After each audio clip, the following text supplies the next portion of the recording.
Hi, Sam Tobit, Sound of Joy Music Services. There may be an echo there. Let me take care of that right now. And as you know, we're always looking to bring you the best real time music instruction for a church musician. And how better to give you that kind of instruction than to take you to church? So we're going to virtually go to church right now on my home screen. I've a video that I've picked up watching on my various feeds, and we're going to put you in the middle of a old time testimony service with what we like to call seasoned saints. Here we go. So there you have on my, maybe your right on my left, a video of seasoned saints singing. So here's what we're going to work on. I already know what key they're in because I did practice it, but I want you to be able to use the concepts that we teach. We always teach you practice the scales and practice chromatic scales. Why? Because you need to be able to hear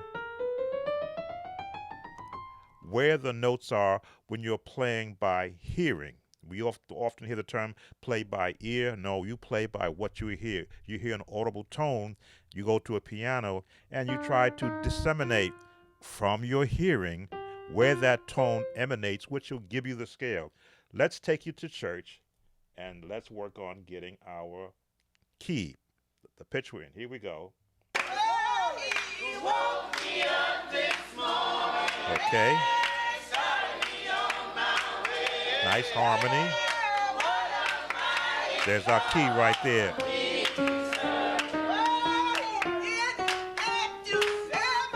Ah. So there's our lead singer in testimony service, and usually in a testimony of Pentecostal church, someone is going to be leading and everyone is going to be responding to what that lead is doing. Now, the lead is determining what key they're in. Harmony automatically drops into place. Is it clean three-part harmony?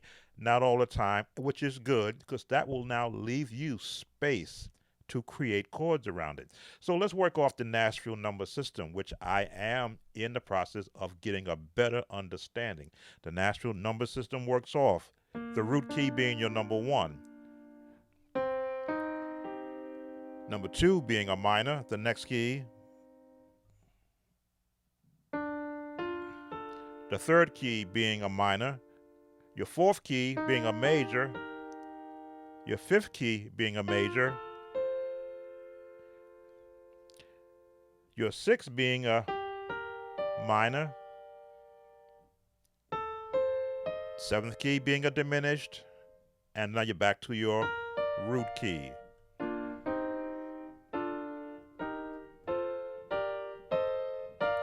And I'm going to ask that you do practice this in every key so that you can hear from the number system what the notes are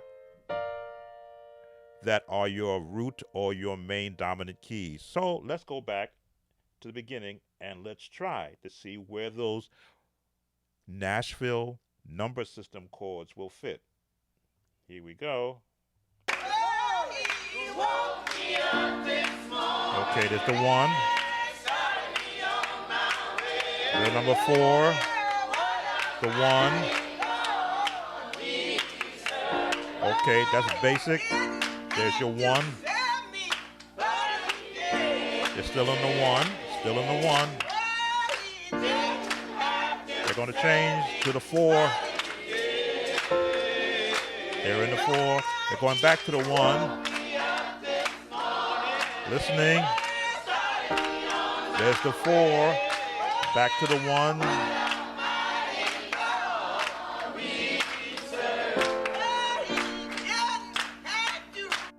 So now we've got our baseline chords. If you were a musician who played by the number system and you found yourself in a setting such as this, and someone starts an old-time song like this, and you're comfortable in the number system, then you won't be lost.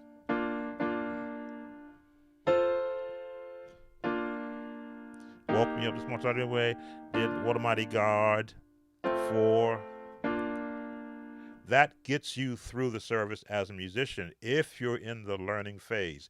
I teach melody, chords, progressions, and movement. So here's what I look at this as. If we're going to be working in the number system, then let's use all the notes that are available to you in the number system. That's the working that I do. We're in the one, but look at all the chords I am now throwing in there because she is singing, the person leading it is jumping around. So look at all those notes that she's singing, but I'm hanging on one chord, so I can just drop. Now, if I wanted to go jazz, I'll throw a seventh in there. Let's go back, and I'll show you why that seventh chord in the jazz format works.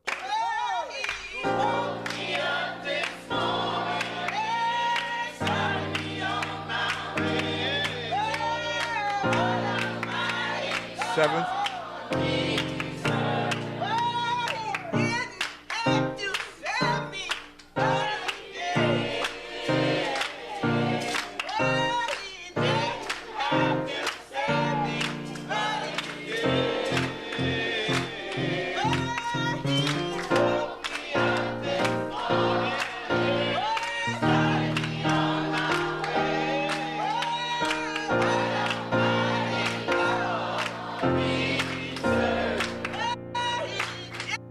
So there you go.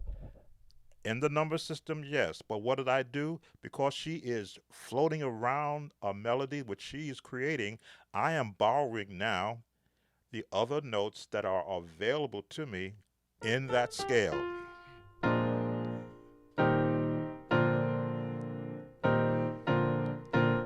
Seventh, woke me up this morning, started me on my way.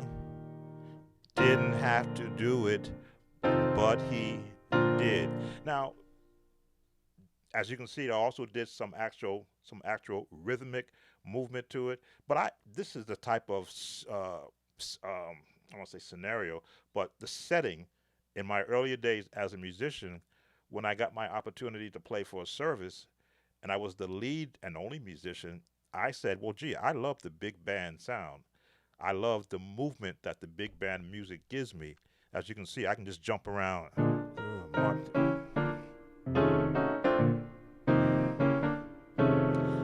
Didn't have to do it, but he did.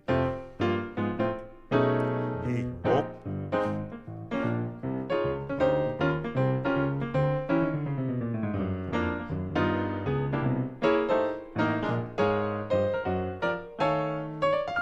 So yes, that's how I would approach, and I did approach back in my Pentecostal musician days. So I'm going to give you again an insight as to why you want to keep building on the bass chord structure that you're in. So let's go back in our video, and let's give you some more chords that you can add to that live. Oh, he woke me up this morning.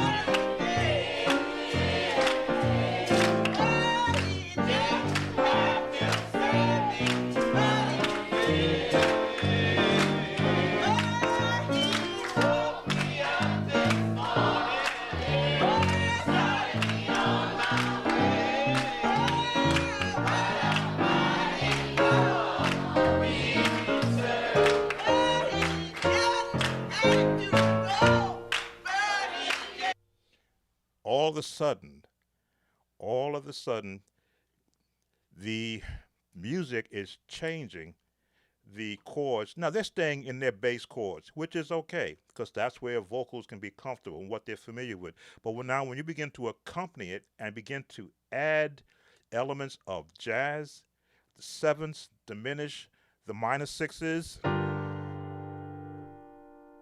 B major. I want a minor six in there. Oh, minor six. There we go. I knew I had a minor 6 in there. To a diminish, and then begin to use movement of jazz.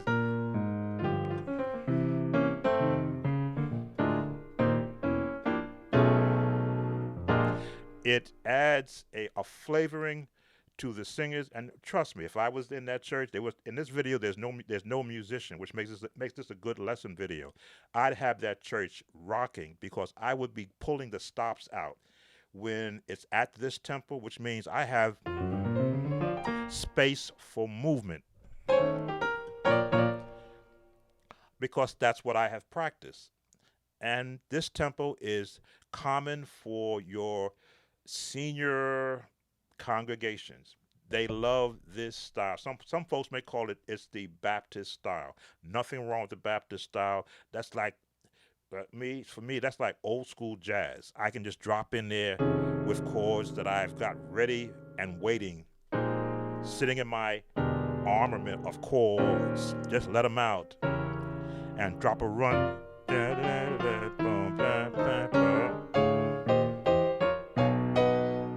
And then I can add the elements of contemporary chords. So let's go back. I'm giving you, as I say, my armament. When I played back in my day for these type of services, either on the piano or on the organ, I let loose. Okay, let's give you some more chords. It's only a minute and a half, or a minute and a few seconds. Here we go.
As you can see, I'm opening up. I'm going into the storehouse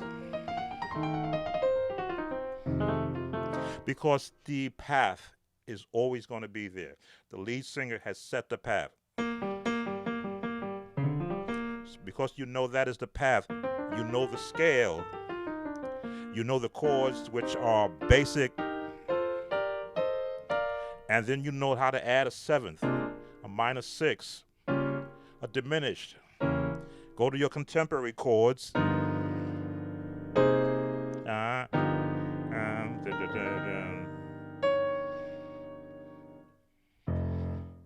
See?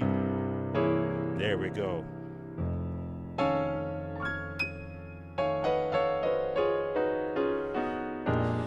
It opens up a world of music for you. Okay, I've shared a lot of chords. Let me just let it play through until the end, and I'll show you some other things that you can apply. And again, some musicians might complain, well, this is so slow. When you're the only musician with no drummer and no other musicians with you, you can, using a rhythmic way of playing, can be the drummer musically.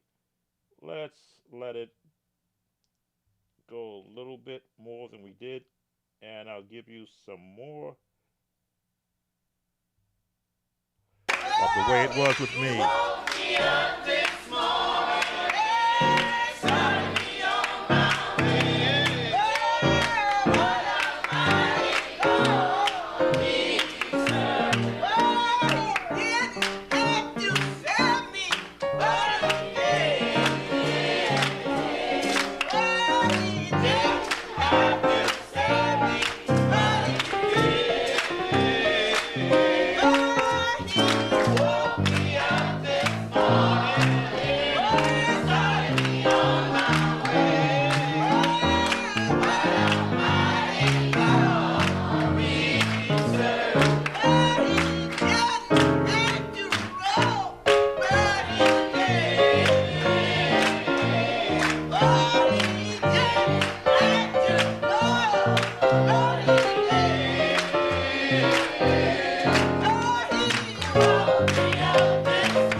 that's going to bring you to the end of this lesson.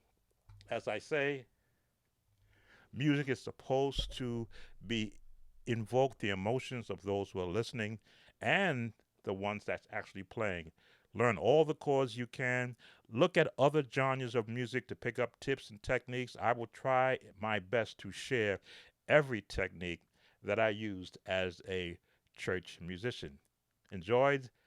Hope you enjoyed this lesson. Please subscribe, like the video, and leave your comments. I'll be looking for more of these type of videos in my uh, desire to give you the most best instruction I possibly